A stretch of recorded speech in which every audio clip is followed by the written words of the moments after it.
Hey guys, welcome back to another episode of the Cake Diaries. Today we're going to be talking a bit about business mindset and dealing with uncertainty, things like quitting your job and how to kind of process that, and also taking criticism and just the general sacrifices that you might make to start your business, and also the benefits. So I wanted to discuss this because I listened to another episode of Stephen Bartlett's podcast, which I think is just amazing for anyone considering starting a business, and I would highly recommend it. And I watched it on YouTube, so that's why I'm saying I watched it, because I feel like the YouTube version, you get a bit of an insight. I like watching him talk just because he's very motivational, so I quite like watching the video version, but you can, I believe, get it on Spotify as well.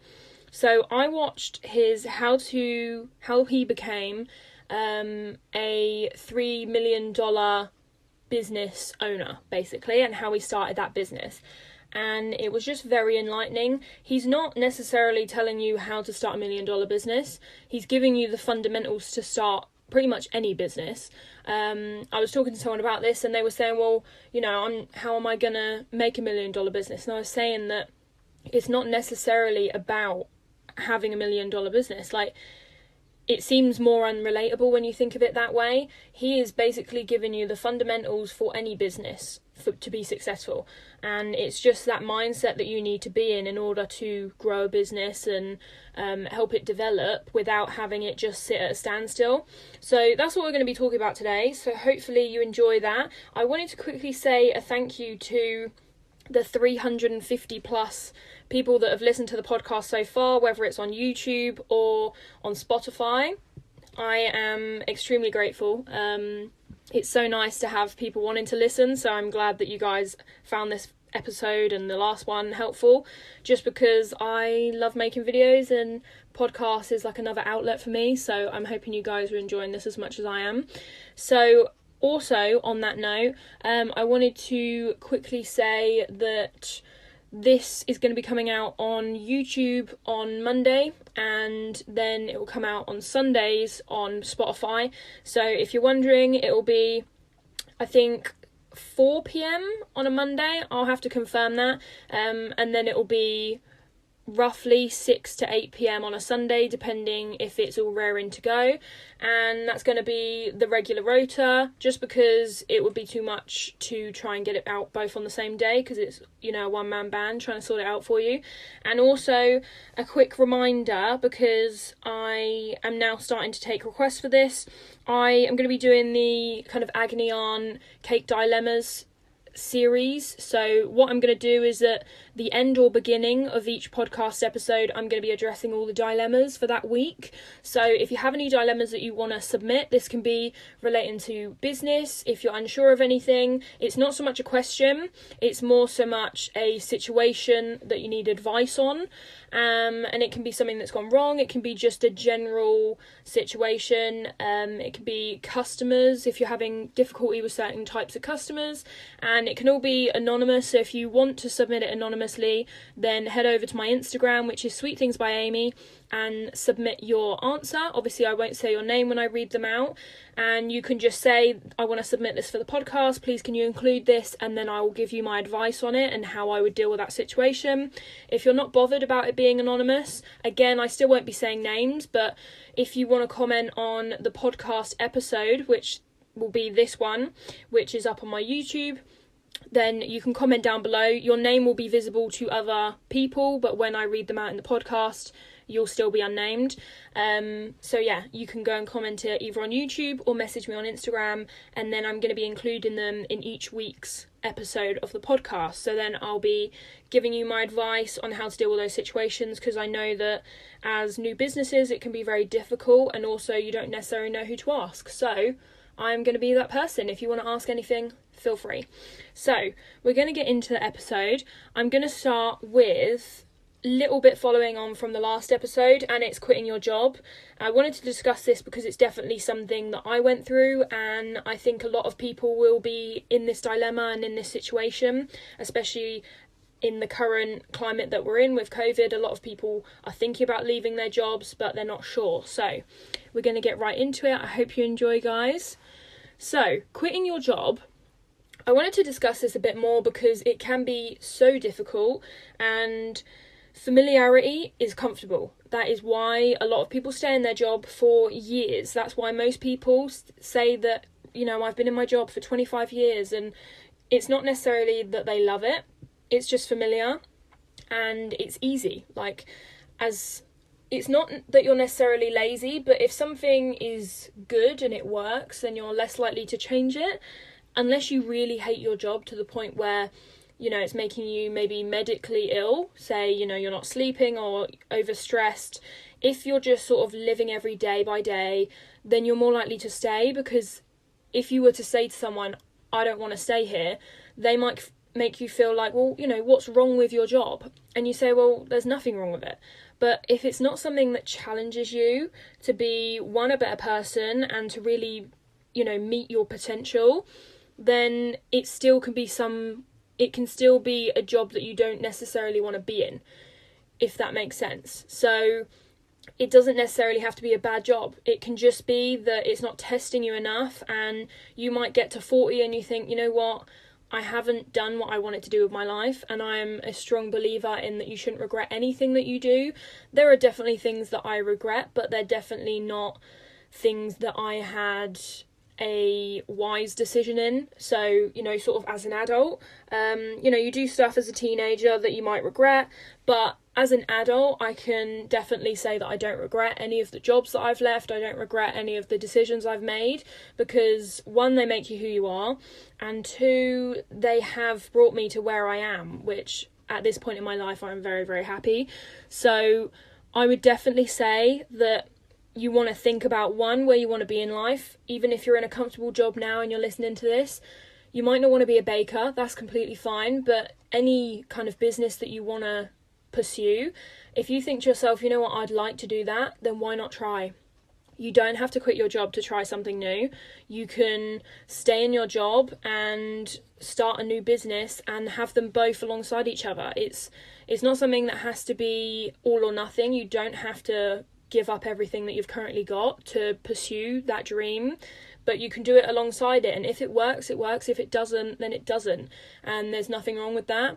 But if you have something that you want to pursue, then do it, because I'll get onto it soon, but it will eat away at you. And if you're anything like me, I hate that feeling. As soon as something starts to eat away at me, I think, you know what, I need to do it, so that even if it goes badly, I can say I've done it. I can say I've tried it, and I don't have to think about it anymore.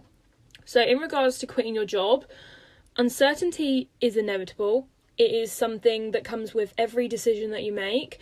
If you're anything like me, I can tend to be a worrier. If I'm comfortable, if I've got experience in something, then I'm definitely not uneasy. But even when it comes to some of my first cake orders, I would be so nervous about things that hadn't even happened yet.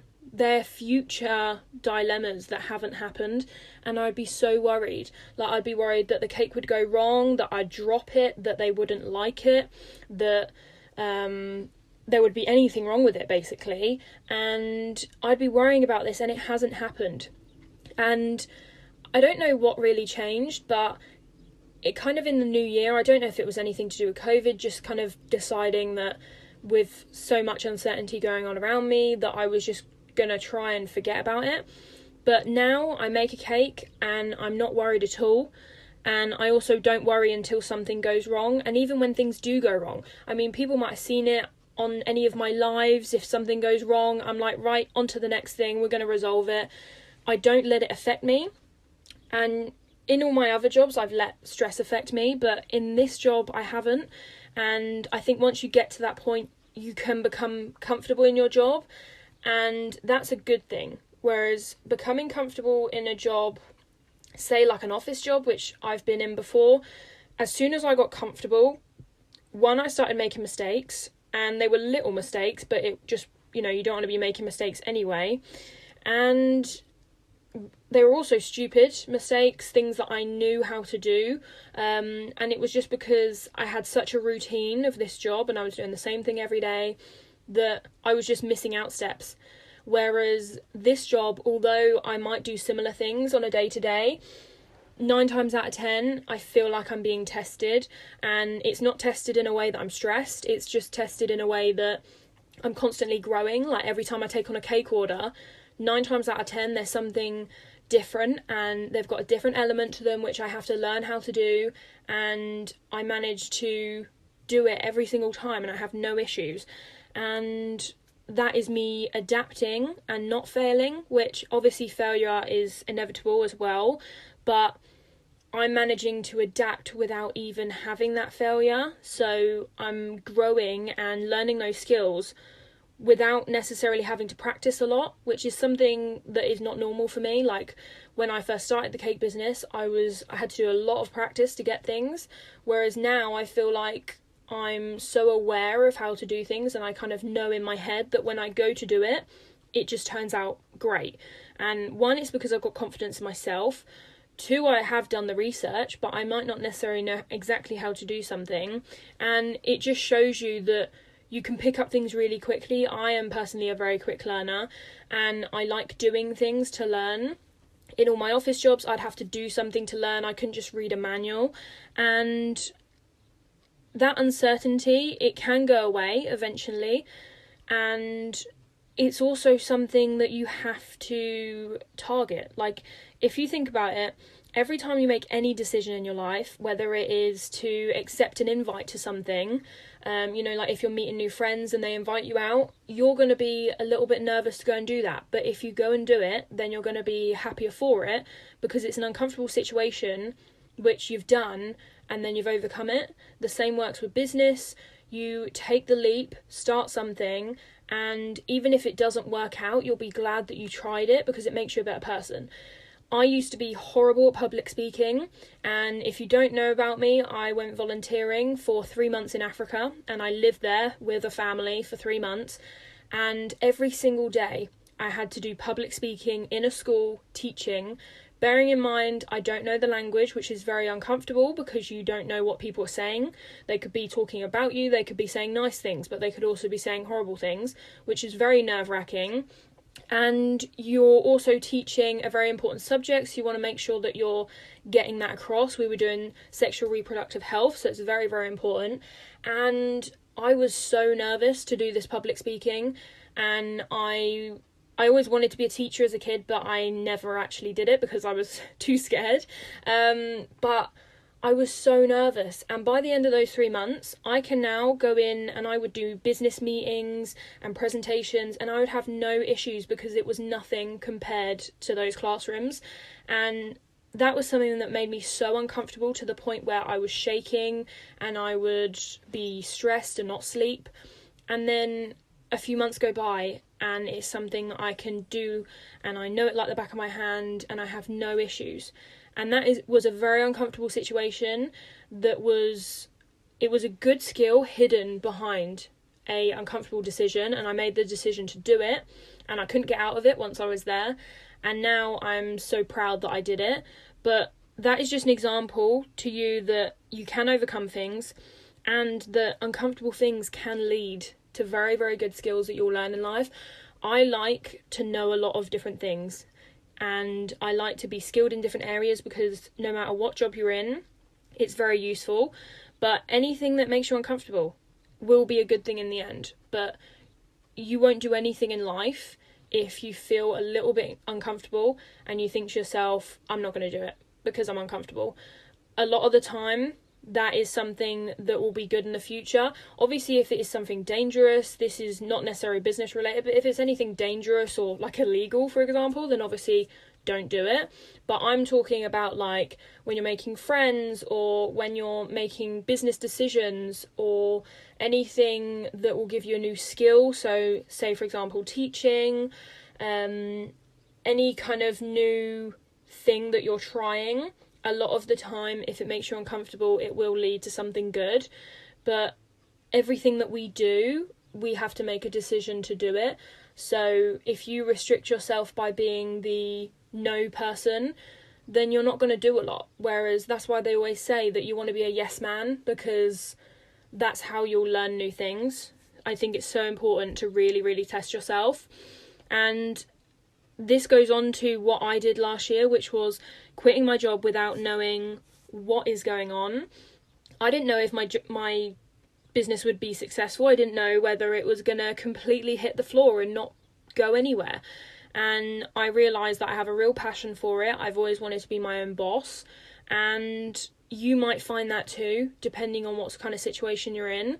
And I just found that I loved it, and that even if this didn't work, I was going to make being my own boss work. So if this business doesn't work, I would expand it into new things and try and build it to a point where I can be my own boss, because I did not want to go back to a normal job. And it's definitely the best decision I've ever made. But like I say, it's so easy to choose the familiar thing, because a lot of the time the familiar doesn't need hard work. And this resonates with that podcast because a lot of people don't like this, and it can be offensive, but hard work leads to success, and a lot of the time laziness doesn't lead to success. They are things that are commonly resonated with each other. Success is usually a byproduct of hard work. You put in the time, the practice, the research, and that usually pays off, and it's very, very rare that it doesn't. Whereas if you're lazy, you don't research, you don't put in the time to something, a lot of the time it's going to be either a bad quality product, whatever it is, whether it's a business, whether it's a new product, whether it's, say, for example, a YouTube video. If you don't put a lot of time into it, the quality of that is not going to be very good. But if you really work hard and try at something, 9 times out of 10, it will pay off. And if it doesn't, then you can try something else and put that hard work into it. But if you don't have that work ethic, then you're not going to want to put the time into something. It's something that you really have to try with any new business. It does take a lot of work, and it's not going to happen straight away. And that's why when you leave your job, you also need to be aware that the money might not come in straight away. It might be something that grows, which is why it's really good to have something part-time if you can. Go down to part-time, and then you can explore your business as much as possible and not have to worry about the wages. But usually if your business is growing at the rate that it should be, then you should at least be able to see the growth over the first few months and be able to assess whether it's something that's going to be successful or not. But what you want to not mistake with hard work is burnout. And this is something that I can definitely resonate to, because I have a bit of an unhealthy relationship with burnout, and I don't mind it. Obviously it's not necessarily healthy, and I occasionally, depending on what situation I'm in, I wouldn't recommend it. But like most people say, you're not a follower of your own advice. And although I wouldn't recommend it, there's going to be times where it might be inevitable. Things like where you've got a new product launch, you're going to be doing way more work than you would normally to prepare for that. And burnout is basically where it's an unhealthy amount of hard work. So say, for example, a launch, you're going to be doing maybe 10-hour days, not sleeping as much, staying up late, getting up early in order to get the work done. And if you did that for months on end, it would be burnout, because it's not maintainable. Whereas if you do it for, say 3 weeks of a launch, and then after that you go back to being in a routine, having a set hours, not overworking yourself, then that's also fine. But it depends on the type of person you are. I like to replace, say, anxiety and boredom, I guess, with work. That's just like a coping mechanism, and for some people it works, and a lot of people can resonate with this, that you like to put your time into that if you don't have anything else to fill it. And I found, like COVID, for example, I found work a very good coping mechanism for it. And you can get to a point where it will reach burnout and you think to yourself, I can't keep this up, I need to take a break. And then there's times where people might not find that they are that type of person. It really just depends on your personality, but if you're aware of it, then you can kind of monitor it. But if you're the type of person where, this is so common for like uni students, for example, where they'll reach burnout because they're doing so much hard work and studying in order to meet deadlines that they're not realising how unhealthy it can be. So do a bit more research on burnout if you do find that you're in that situation. But like I say, it can be difficult to avoid if you are in certain times of year where you've got launches or you're starting a new business, so you've got that deadline to hit, and say you've got exams or schoolwork, anything like that, it can be very difficult to avoid. But just make sure that you're aware of it at least, and then you can kind of monitor whether it's getting to a point where it's going to be burnout and your hard work is no longer hard work. Because burnout can be where your hard work turns to be non-productive. So it means that even though you're doing all these hours of hard work, because you're not rested and your mind is put on a strain, your work can be unproductive. And say you put...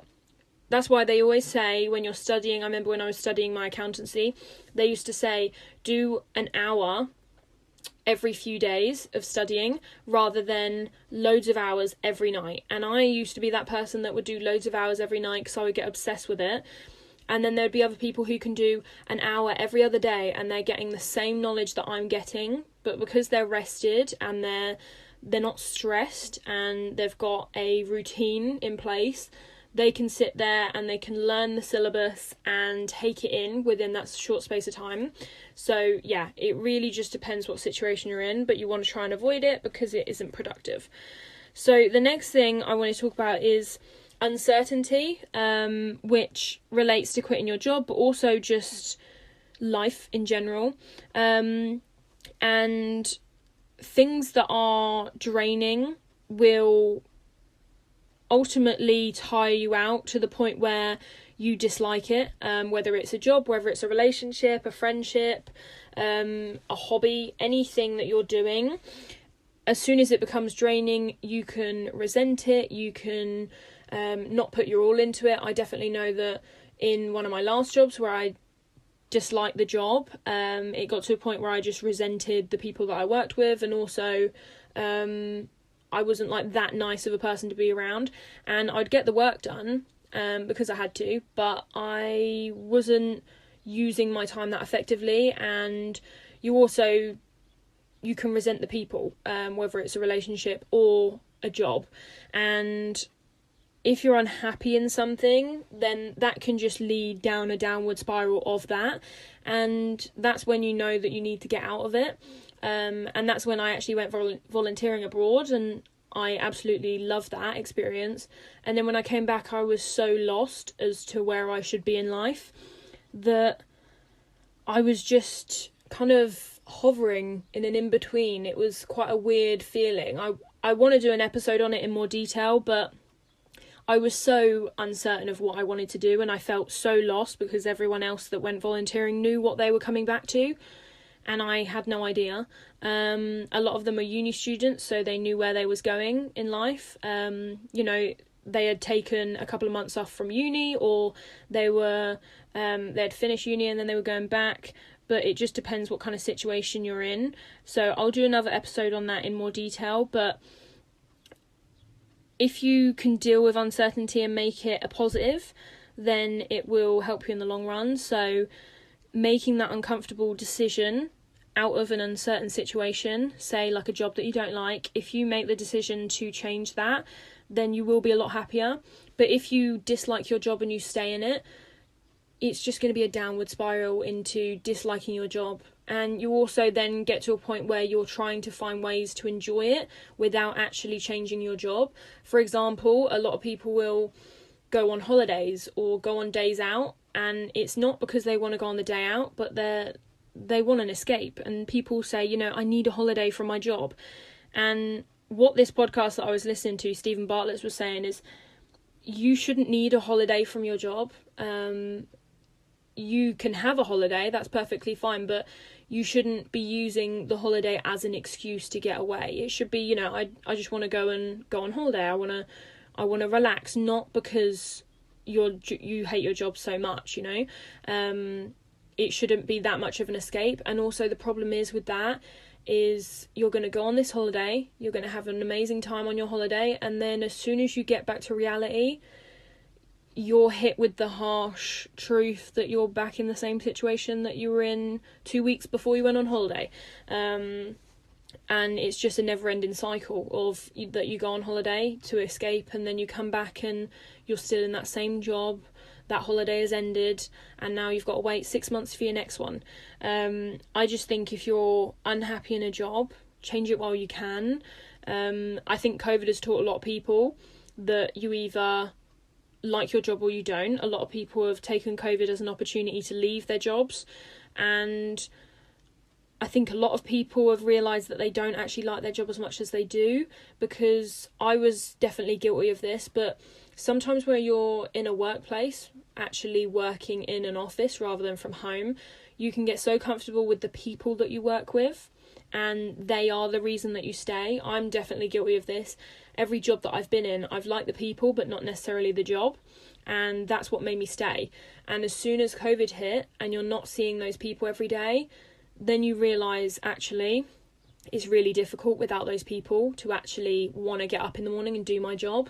And I think a lot of people have found that from COVID, and that's why a lot of people have left, because they've realised I hate my job, and the people that actually made it bearable I don't get to see anymore, and they thought, why not change it? But also COVID, I think, will make people have the decision when we get out of the situation that we're in, a bit further along maybe, because we're only just coming out of lockdown and restrictions are easing. But I think when things are fully eased, you'll find a lot of people leaving their jobs because there will be other jobs available, whereas the past year no one's been recruiting, so a lot of people have been staying in their jobs or quitting and starting businesses. But those people that just want to leave their job, I think will get to the point where in, the end of this year, they'll be thinking, right, now I'm going to leave because there's new jobs available and I have the opportunity to.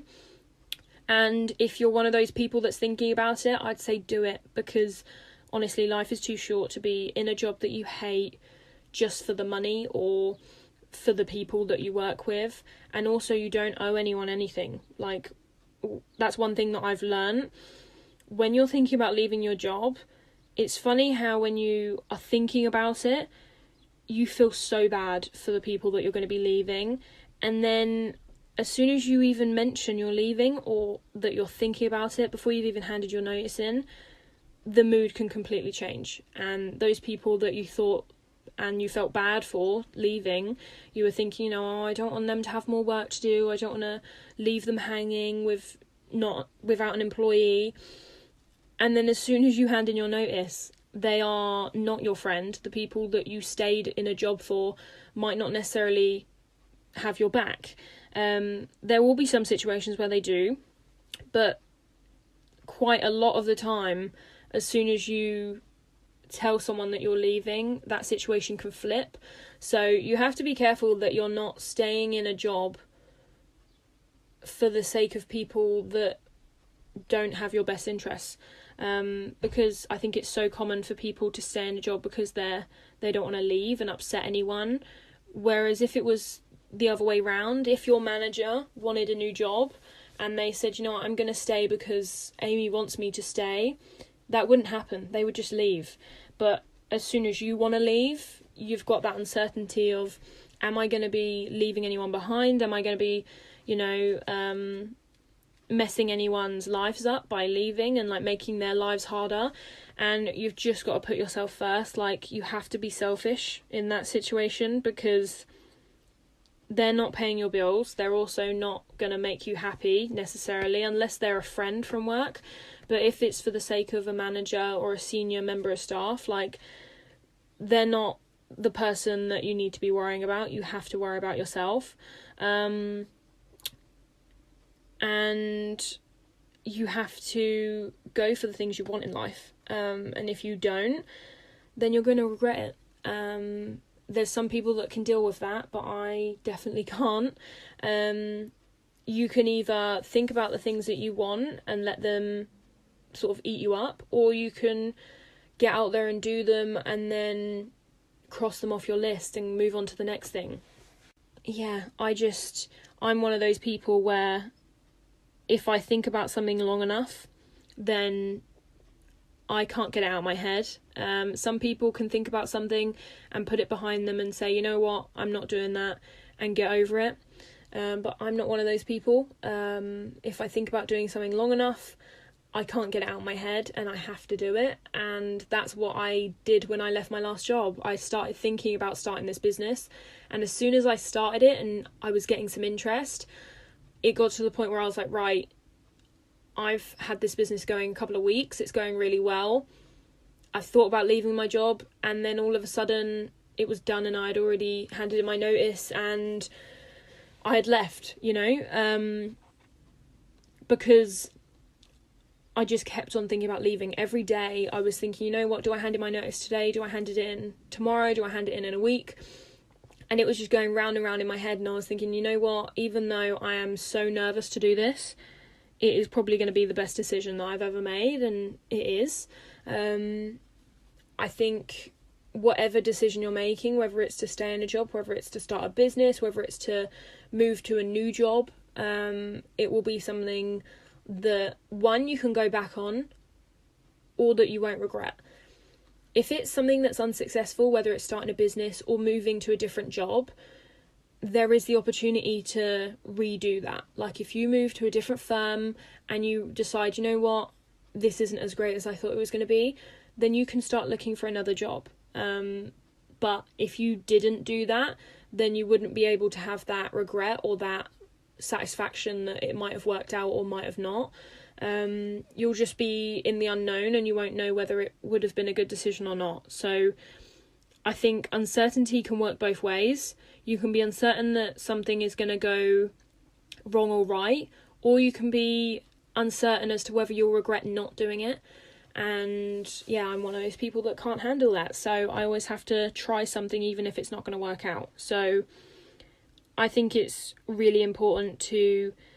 That's why I did that video on taking the leap to start a business, because it is a scary thing, but it's just so important to try things because you only have one life. And as cliche as that sounds, it's very, very true. And if you regret something, you might get to a point in your life where you're no longer able to try that thing. If it is a job especially, you might get to a point in your life where, you know, you've got kids and you think to yourself, well, you know, I've been in this job for ages, I don't know whether I can leave now. Whereas I maybe wished that I'd left when I thought about it years ago. So I definitely, if you're thinking about it, explore your options, and if you can do it, then do it, because I don't think you'll regret it.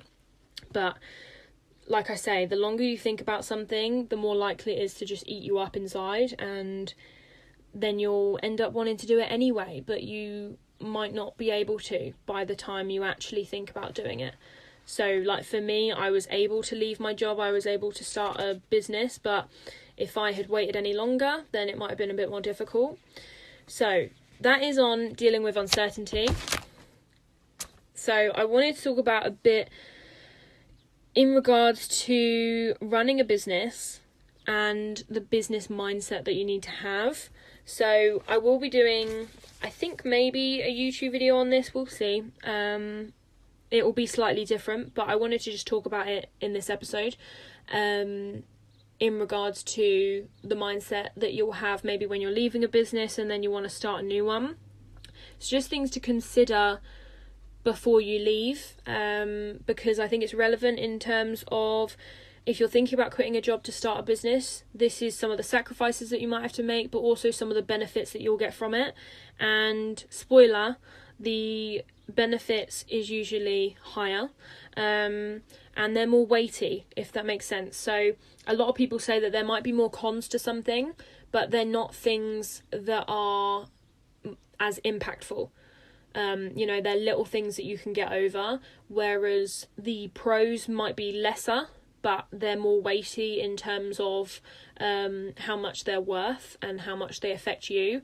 So it's definitely something to consider. And we're also going to talk about the mindset, because again, if you think to yourself, right, I am not ready for that, I'm not in that headspace, then it might not work out. So these are just things to consider. So in terms of running a business, these are a few things that I these are just general comments, but for example, doing it for yourself, this relates to all of your decision making, leaving your job, or even just if you're not leaving a job, even if say you're a stay-at-home person and you want to start a new job and you haven't maybe worked in a while and you're thinking of starting a business. These are things that you want to consider. And doing it for yourself is so important because no one else is inside your head. And like I say, when you think about doing things and they eat you up, no one else can relieve that feeling of wanting to do something and never doing it and then regretting it. No one else can relieve that for you. You need to do it for yourself. And if you think about doing something and you want to be a successful person, if you don't go out there and get it, then it's not going to be, no one else can give you that success, if that makes sense. So you can feed off of other people's success, but if you haven't necessarily earned it yourself, then it can be not as worthy. I definitely feel like this. Like when I started my business, although someone else can help you do it and they might want you to do something, no matter what it is in life, if you're not doing it for yourself, one, the passion won't be there. Two, it's not necessarily self-made because you're doing it on behalf of someone else. And you want to be individual. And if you're not doing it for yourself, then why do it? Because no one else can... You can be made happy by other people, but you're still making the decision in your head to take that happiness and sort of feed on it and be a happier person and a positive person. Like, you still have to be happy in yourself. And if you're starting a business for any other reason than the fact that you want to do it, then you're just not gonna be happy. You know, like if you're seeking approval from other people all the time, you're going to be so worried about what they think that you're not going to make decisions for yourself. And when you're running a business especially, it's so important to do things for yourself, because if you're the CEO and you're the sort of manager of it, then you need to be the number one that knows what they want from it, that is achieving those goals and making the most of that business.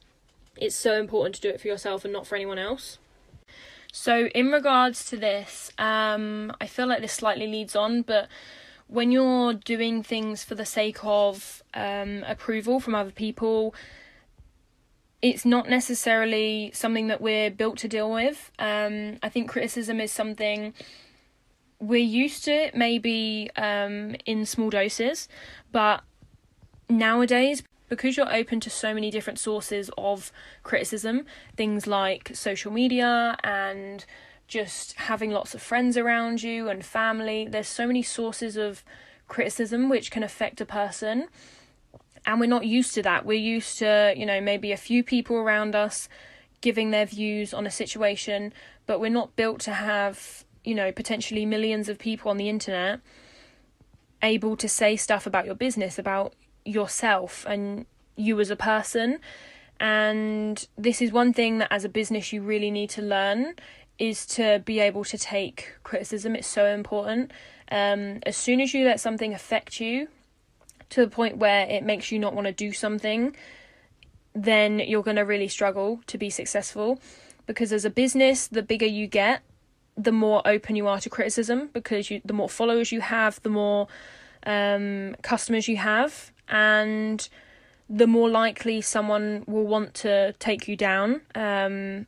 Any successful person or business is inevitably opening themselves up to criticism, but also just people that don't like them. Like, sometimes there are people out there that just don't like you. They don't have a reason, but they just don't like you. That is a way of life, unfortunately. And I get it on YouTube, like you might get hate comments and I just ignore them, but some people get really affected by them, and you have to be able to learn to take that criticism, because when you're starting a business, especially a new business, there can be people that don't like it. There can be people that don't like the way you're running it or your products, And as long as you believe in yourself, this relates back to doing it for yourself.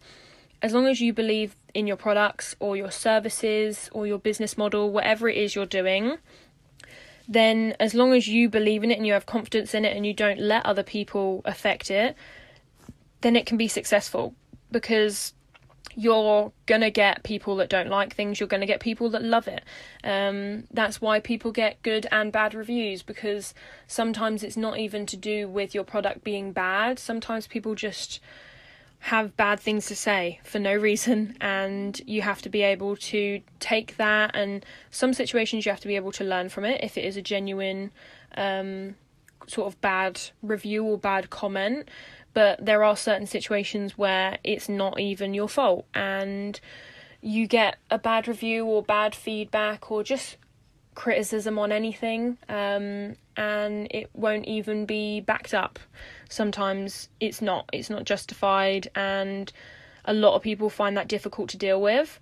You have to have thick skin. I think this is relevant for anyone starting a business, because you will get bad reviews. It's inevitable. I can touch wood and say that I've had one, and I can also justify that it was the latter of the opinions. They didn't like something I made, and I've got hundreds of reviews telling me that same product is amazing, and I thought, you know what, that's one person that didn't like it.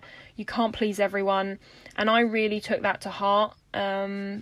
And now I've learnt from it and realised that you can't please everyone. You can't always have green ticks. Like, there are going to be people that don't like things that you do, and that's just life. But yeah, you just have to learn to deal with it and move on, and that's it. You put it to bed, and that's it. So that's definitely one thing that I learned the harsh way. And like I say, I said it earlier in the podcast, but I used to be such a worrier, and this goes with that. When I got that bad review, I couldn't sleep because I was so worried about it. And then I realised, you know what, I'm a positive person. I'm going to snap out of it, and I'm going to just get over it and put it to bed. And now I'm probably like 6 to 8 months on, and I've completely sort of dealt with it and forgotten about it, and I haven't had a bad review since. I didn't let it affect me. I got on with my day after I received it, and yeah, now I try just not to think about it, and I don't worry about what people are going to say. I do me, and if things don't work out, then they don't work out, and if they do, then that's great. In regards to some of the sacrifices and benefits of running a business, I just wanted to talk about these because, like I say, there's some things that they are I think it's the latter is the term, where they're the worser consequence of a situation, but they also might not affect you that much. So they might seem bad, but they might not necessarily affect you. So in regards to personal things like running a business, depending how big it gets, obviously if you want something that is fairly small, then these might not affect you. But if you're looking to grow your business into something potentially, a big business, which I hope that mine would get to that point and I could expand it even more, and things like this will be affected. So for example, time for friends and relationships, that is something that can be strongly affected by a business. This goes hand in hand with the amount of time that you want to spend on your business, because some people are very good at setting hours, and if you use it as a coping mechanism like me, then sometimes your free time is business. It's just inevitable that you'll end up spending your time that you do have free on your business, even if it's not your particular working hours, and you can either find a work-life balance or you can just deal with it. It really depends. I try and allow time for things. So like, say if we're having a family barbecue, then I'll try to make sure that I'm not doing any business related stuff during that, because obviously then it does take away from that social time. But then sometimes it's inevitable and it can't be change. So say like if I have an order that has to be done, but just try and make as much time for social situations, because it does keep you sane. But if you are wanting to make your business into something big and successful, then sometimes the first year of that business is going to be all business, no social life. It's the same as when people are studying at uni. Some of them can have the social life and party, and some of them need to knuckle down and get the good grades, and then they can party afterwards. So it just depends on, one, your work ethic and how productive you are, and also where you want the business to be. The next thing is time for yourself. This is something that is always referred to as pamper time and nothing else. And I think it's important to realise that sometimes self-care can also be work, or time that is not necessarily working, but kind of brainstorming. So self-care isn't necessarily, hot baths, face masks, that kind of thing. It can just be things as simple as, sitting on social media, doing the tedious tasks that are work, because things like for me, I would say self-care is YouTube, even though other people would consider that a job and work because it's paid. I don't see it as work, and it's also not something that I find strenuous. So some people would see that as not self-care, but for me, it's something that is therapeutic to me. The same goes for exercise. Some people might see that as work, but that is my form of self-care: exercise and YouTube, and anything obviously social. But yeah, social. So self-care doesn't necessarily have to be this like glamorous pamper that is a set time every day. It can be 30 minutes of self-care, or it can be 2 hours. It's not something that has to be routine and religious. It can be whenever you get time. And it can be as simple as watching an episode of Netflix, or, going for a run. Self-care is in so many different forms. It shows in so many different forms, and it can be represented by different things, but it doesn't necessarily need to be an all or nothing self-care where it's you and only you. Self-care can also be when you're around people, or when you're still doing something that might be considered work to others, but to you it's not. So as long as it's something that is stress-free, then I would consider it self-care. But yeah, especially for someone like, I find that I spend a lot of my free time working, and if you find that you're like that, then you can try and find a form of self-care which doesn't feel like work, because I would consider that to still be self-care. And then as soon as it starts feeling like work, then it's no longer self-care. But like I say, for me, YouTube for some people would be work because it takes a lot of time, but for me, that is my self-care and my therapeuticness I find from YouTube. So it just depends on what your outlets are, but there's plenty of different things that you can use as an outlet for self-care, and I think it's very important, because no matter what you're doing, as long as you are able to take a step back from work and enjoy yourself, and relax, like I say, no matter what you're doing, then you'll be able to have that healthy work-life relationship. The sacrifice also depends on your work ethic. Like I say, if you have a work ethic where you do a lot of hours, then there'll be more of a sacrifice. If you are a very easygoing person that is able to have set work hours and you don't go over that at all, then you're going to have less of a sacrifice, because you're going to have more free time, whether that's family time, whether that's personal time. So it really does depend on your work ethic, how much time is required by the business, and also your personal discipline, I think. The professional benefits and sacrifices. So money is one of them, which is a benefit usually, because starting your own business, you might find that it is very beneficial money-wise. It grows, it makes money, profit. You can put that back into the business and continue to grow it. Another benefit is business growth, turning it into something that you're proud of and that you've put a lot of time in, and you reap the rewards of that. This is kind of a half and half, I would say, in terms of sacrifice, like pros and cons, is becoming higher profile, because there's some people that are considered celebrities, even though they might be in something which would not necessarily be considered a typical celebrity lifestyle. Things like influencers are now considered celebrities, which I would also agree with. But some people would say they're not a usual celebrity because they're not a film star or a musician. And you can still be on the same wavelength as a typical celebrity by being in those roles.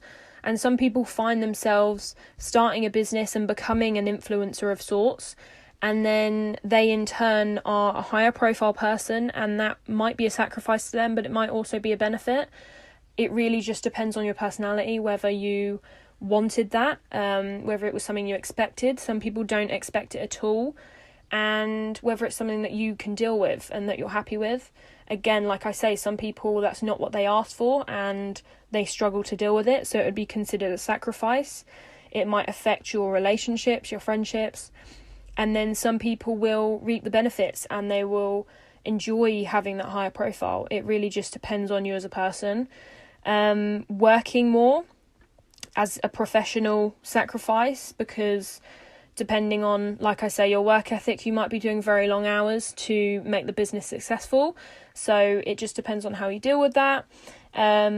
And following on from that, it just depends on what you want from the business, because depending on what you want from it will be how much work and time you put in and how many sacrifices you make for that business. So it just depends on what you want.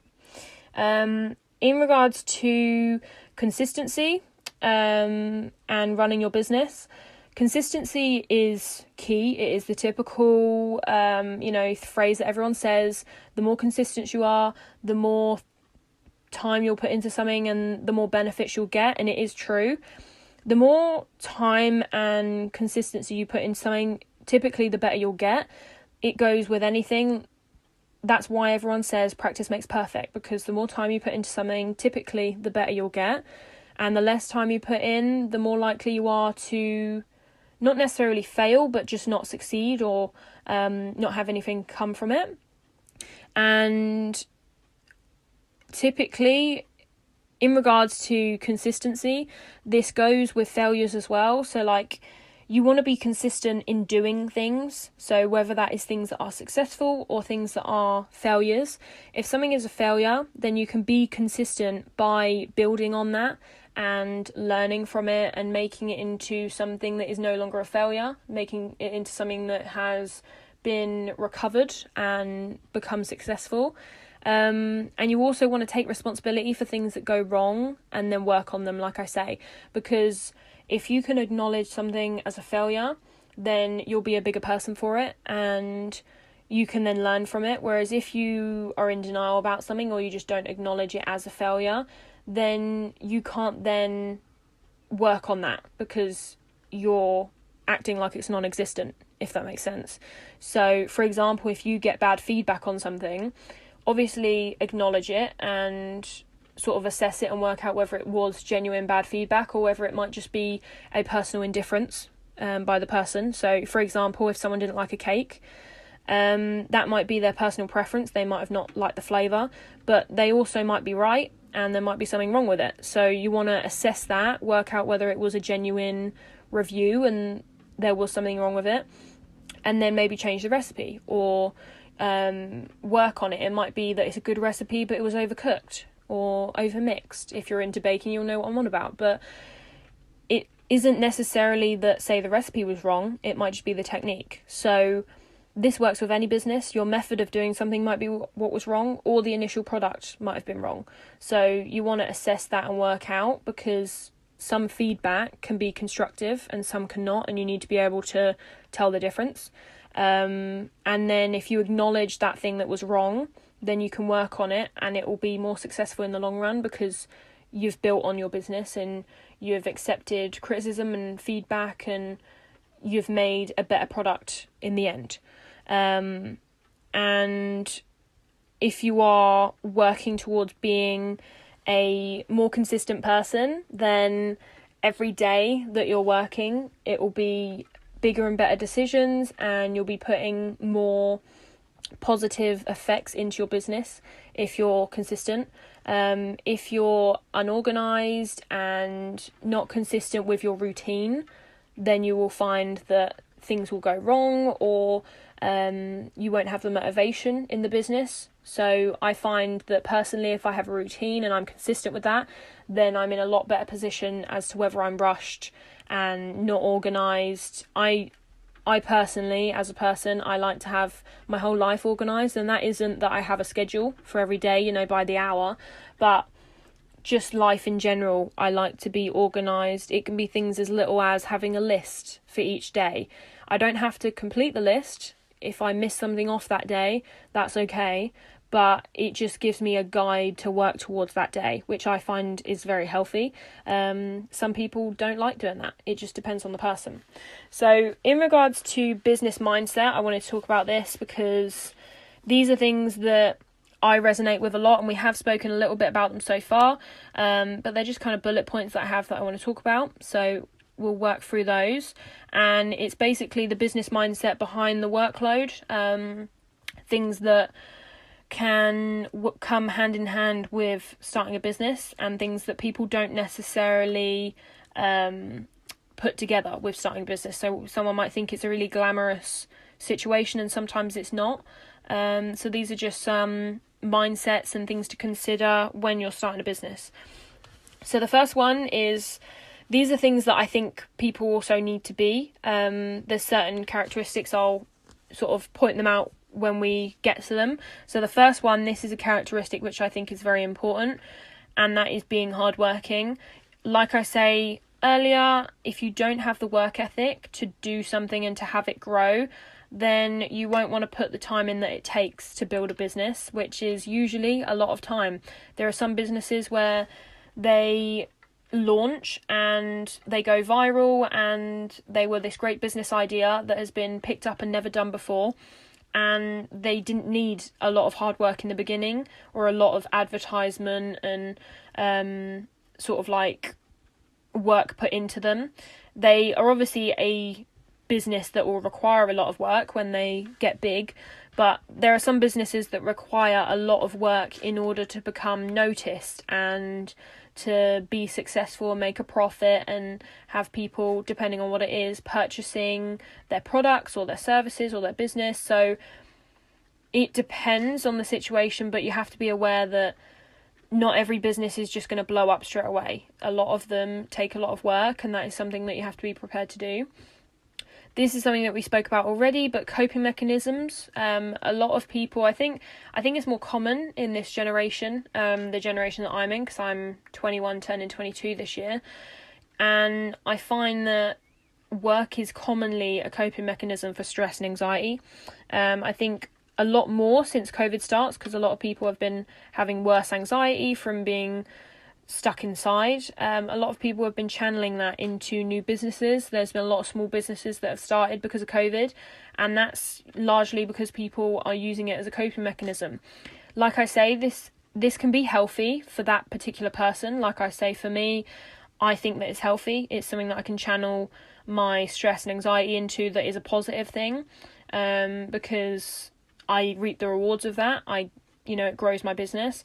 But at the same time, you want to make sure that you're still sort of okay as a person, and that you're not putting more stress on yourself by starting a business. So you want to make sure that you're sort of there enough, I guess. I don't know what the term is, but it's good to put your time and effort into something and make it a positive, sort of make a positive out of a negative or stressful situation.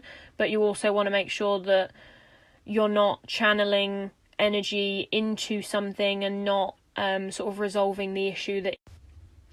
So like I was saying, it can be hard to differentiate those situations as to whether your job is stressing you out and you should leave, or whether it can be put into a positive and sort of used to better your business, but you just have to be able to sort of acknowledge that yourself. It's quite confusing to explain, so I'm hoping that was understandable, but like I say, I was in a stressful and anxious situation last year, and I left the job and I was a lot more relieved, and now the stress and anxiety that I use work as a coping mechanism for is not work related. So that's sort of more what I'm getting at.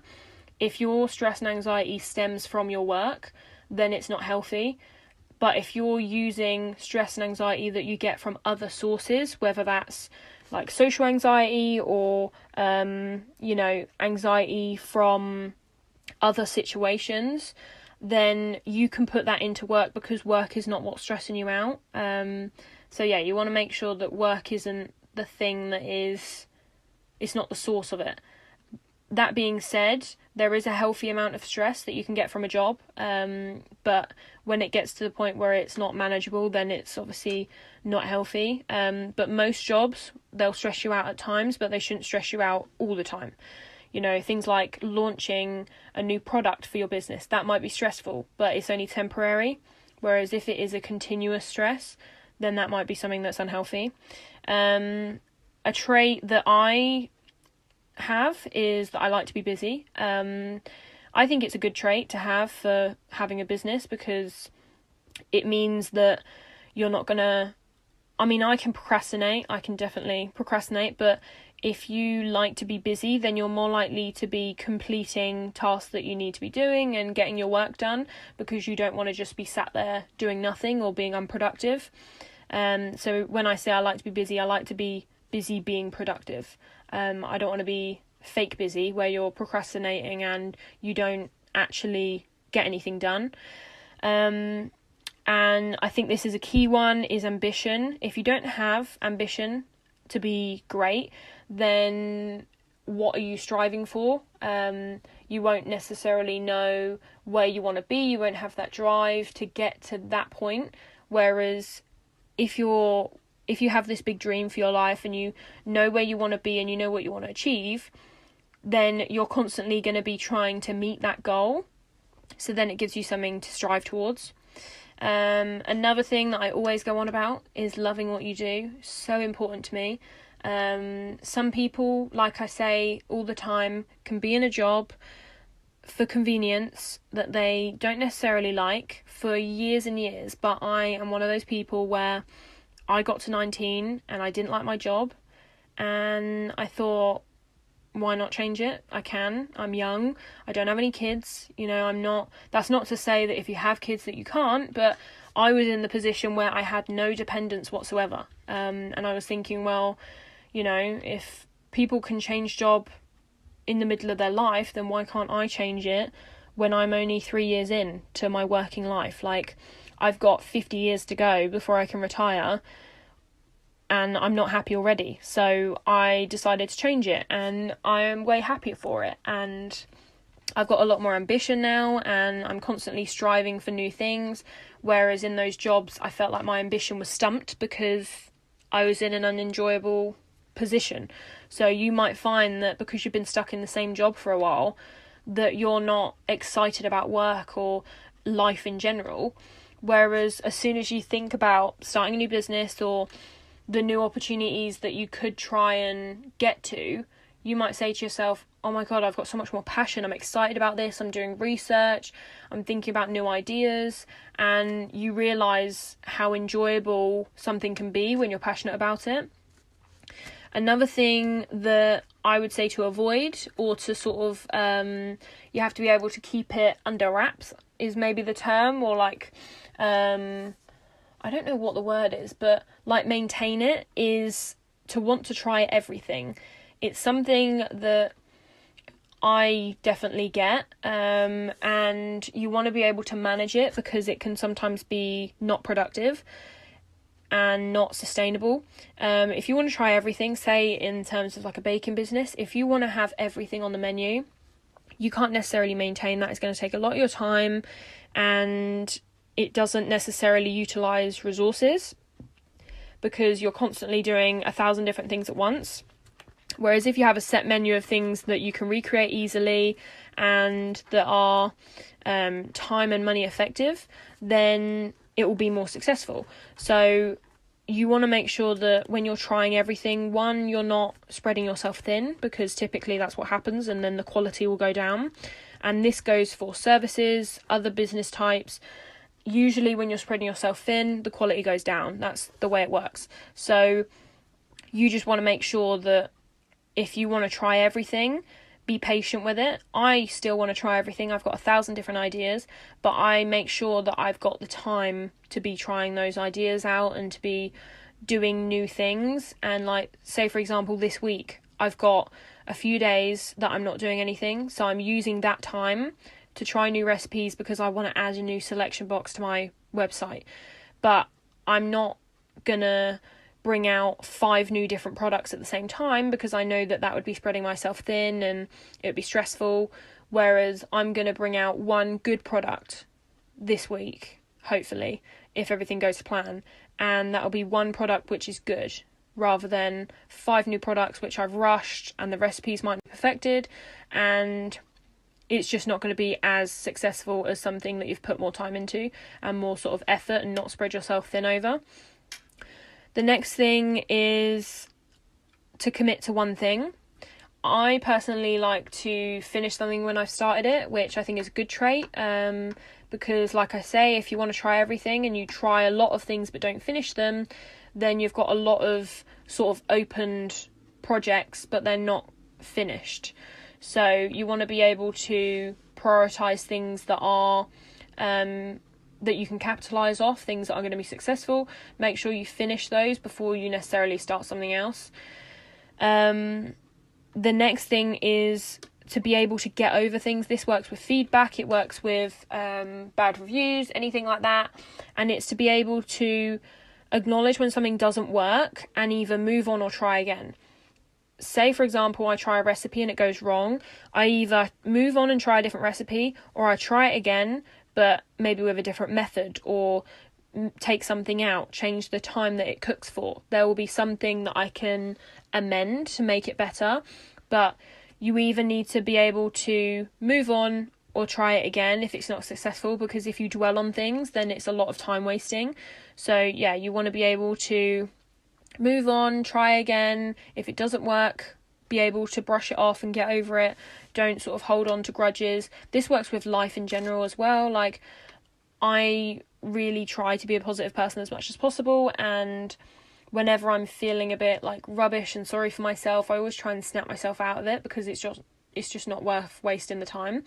And if you dwell on things, then you'll, one, put yourself in a worse mood, and two, it's just a waste of valuable time, which I think there's just not enough hours in the day.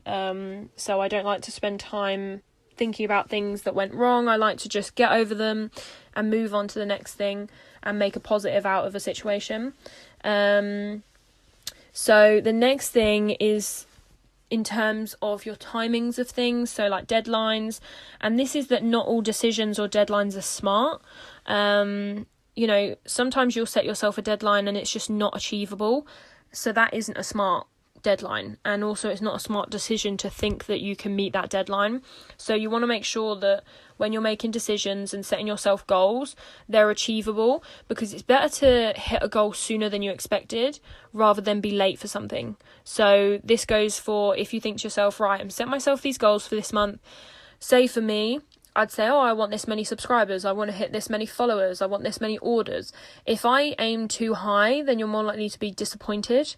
Whereas if you are optimistic and you think positively, but you also don't overestimate yourself, then you might be finding that you're more successful and you're more likely to hit those goals. So it's all well and good having long-term goals and aspirations for big things, but you also want to make sure that they are relatively achievable. Otherwise, if you're not the type of person to be able to move on from something, you might just dwell on those failures and think to yourself, well, I haven't hit those targets, I might as well give up, when that is definitely not what you want to do. So you want to make sure things are achievable for you. And And you also don't want to do this. So to be doing things to feel validated by others. Like I say, you want to do things for yourself, and anything that you do, you want to make sure that it doesn't require validation from someone else, because as soon as you don't get that, then like I say, you'll feel upset or invalidated, where you feel like it might have been a failure, even though it's not. So any like business decision or just life decision in general, I think you want to be doing it for yourself, and not seeking validation from anyone else. We spoke about spreading yourself thin, which can be dangerous in terms of the quality of your work. And I would say hustle culture is something that I wanted to talk about. So hustle culture is more of a generational thing, I think, for the current generation. Like anyone that's from the ages of 18 to 25 currently, I would say, is hustle culture. And that is that you want to do lots of things well. A hustle is, being successful, and hustling is like starting a business, working towards something and being successful, and maybe doing a lot of things. And it's typically known as like where a lot of people will say, I'm hustling because I've got my finger in lots of pies, where you can do all these things at once, but you want to make sure that one, you're doing them well, and that also you, like I say, have the capability to do all those things without spreading yourself thin. But I think hustle culture is also, it can be a good thing, because I think some people in the older generations might look at it and go, that isn't going to be successful, whereas in our generation, people might say, what, I want to have big dreams to do big things and not do the typical type of job. And they'll try something that is not a traditional job. And it could be something that's successful, and it's also just different. Whereas people in older generations might think, I want an office job or something that is considered to be a normal job. And that is definitely something that I wanted to get away from. I didn't want to be in a normal job, because it's typically associated with not enjoying your job, because most people that are in office jobs or in what people might call mundane jobs, typically they don't enjoy it. So yeah, I think hustle culture can be good, because it can make you have big aspirations and big dreams, which you'll meet, but it can also mean that you sometimes spread yourself thin. So just make sure that you're aware of that.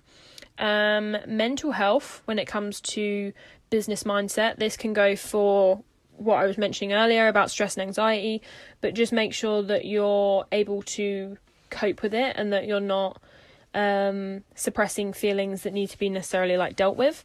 But yeah, just make sure that you can find enjoyment in your job, and then hopefully your mental health won't be affected. But also in your personal life, you can find outlets for mental health, whether it's exercise, whether it's seeing friends, family. Some people have other hobbies like gaming and crafts and anything like that, and that can be an outlet for their mental health. So yeah, I would say you can never have too many hobbies, and this makes me sound really old, because bearing in mind I'm 21, but I have so many hobbies, and that's because I like to be busy, like I say, and if I'm not doing one thing, then I'm doing another. Like, I literally do every hobby under the sun, and it just means that if I ever feel the need to put my energy into something, have an outlet for something, then I've got plenty of options. No matter how I'm feeling, I can choose one. So I think it's so important to have hobbies which aren't work, because it's another outlet for you. It's something that you can do that isn't work. Because sometimes, even though it's nice to have work as a coping mechanism for some people, it's definitely good to have other coping mechanisms that aren't work related. So that's the last thing on that.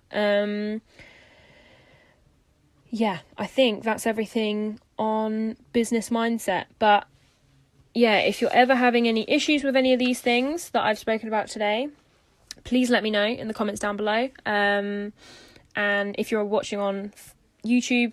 If you're listening on the podcast, then feel free to message me on Instagram. It's at sweetthingsbyamy if you want to talk about anything that we've spoken about today. It was quite a heavy topic, I think, because there's a lot of, dealing with uncertainty and making harsh decisions. But yeah, that is my goals for May. So I think I'm going to end this here. I'm hoping that this was informative and you learnt something, no matter what it is. And if you're listening on YouTube, then be sure to comment down below. And if you're listening on the podcast, then make sure to follow the podcast after you listen to it.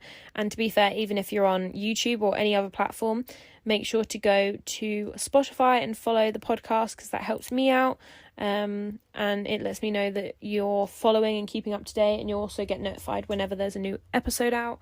So yeah, I hope you enjoyed, and I will speak to you in the next episode.